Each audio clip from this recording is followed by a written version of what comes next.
ئامادەکاریەکان بۆ ئەنجامدانی نۆهەمین فیستیڤاڵی هەنار و پاییزی هەڵەبجە دەستی پێکرد.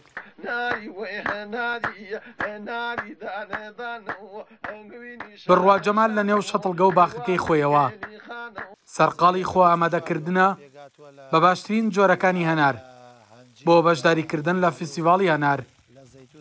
ئێمە وەکو جوتیارانی هەڵەبجە من بە تایبەت مەشتەلەکەمان بە بەرهەمی گوڵ و نەمام و خورمال و هەنار بەشداریمان کردووە بۆ نوێمین ساڵە بەشدارە بین وردە وردە خۆمان ئامادەکەین بووی هەناری زۆر تایبەت و ناوازەمان داناوە ئینشاءڵڵا. نۆهەمین فیستیڤاڵی هەنار لەژێر چاودێری وەزیری کشتوکاڵی حکوومەتی هەرێم لەلایەن هەریەک لە بەڕێوەبەرایەتی گشتی کشتوکاڵی هەڵەبجە و تۆڕی ڕێکخراوەکان ئەنجام دەدرێت. قۆناغی یەکەم ئەو بەشی کە تایبەتە بە بەرهەمە کشتوکاڵەکان هەمووی ئامادە ناونووس کراوە جوتیارەکان دیاری کراون کە کێ بەشداری فیستیڤاڵەکەیەکە و بە شێوەیەکی گشتی ئەمڕۆ کۆتایی بە ناونووسینی بەشداربووانی فیستیڤاڵەکە ئەهێنرێ و لە هەفتەی داهاتووە هەوڵەکان چڕەکرێتەوە بۆ ئامادەکردنی شوێنی فیستیڤاڵەکە و ئەوانە.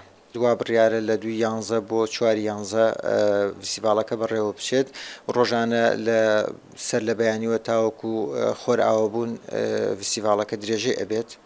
لە فیستیڤاڵی ئەم ساڵدا 500 خاوەن بەرهەمی کشتوکاڵی و خانمی دەسڕەنگین و خاوەن بەهرە بەشداری دەکەن.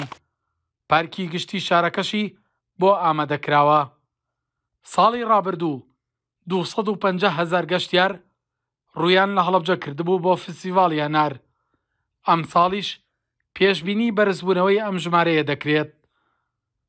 لە سنووری پارێزگای هەڵەبجەدا 2500 خاوەن باخی هەنار هەیە. زیاتر لە 10,000 دۆنم زەویش بە باخی هەنار چێنراوە. بەرهەمی هەناری ئەم ساڵیش پێشبینی دەکرێت زیاتر بێت لە 30,000 تۆن هەنار.